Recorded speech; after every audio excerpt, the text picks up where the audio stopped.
Cette vidéo montre sur un exemple concret comment passer d'un fichier RAW importé depuis un boîtier à un fichier JPEG.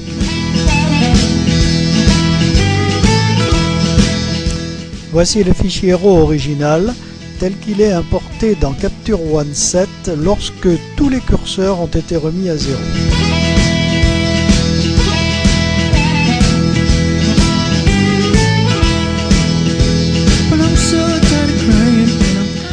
Première étape, on redresse, on recadre et on fait un début de réglage de la luminosité.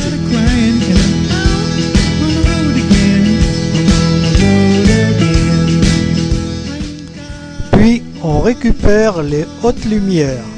On constate sur cette copie d'écran que la clarté est par défaut à classique. Je règle la clarté sur puissant car je désire avoir une image vigoureuse.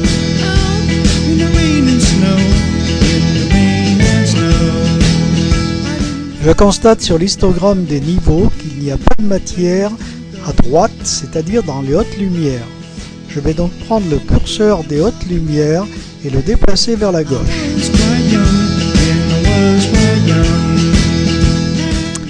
Voilà, c'est fait.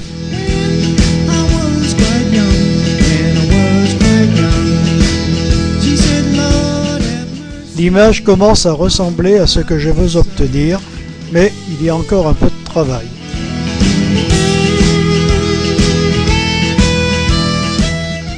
Je dessine un masque dans un nouveau calque sur toute la zone du ciel, l'objectif étant de rendre le ciel plus dense et plus contrasté.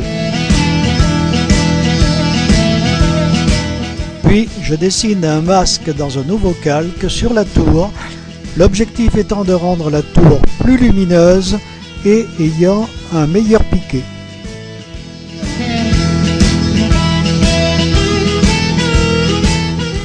Cette fois-ci, nous approchons de très près de ce que je voulais faire.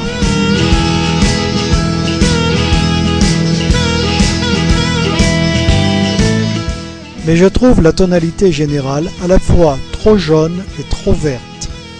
Je sélectionne donc ces deux couleurs et je vais très légèrement les désaturer.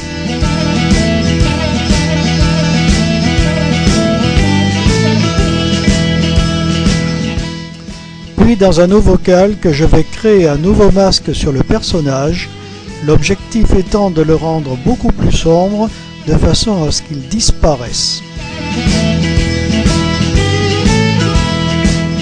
Et voilà la version finale que je voulais obtenir. Je précise qu'aucun traitement n'a été fait sur le JPEG exporté.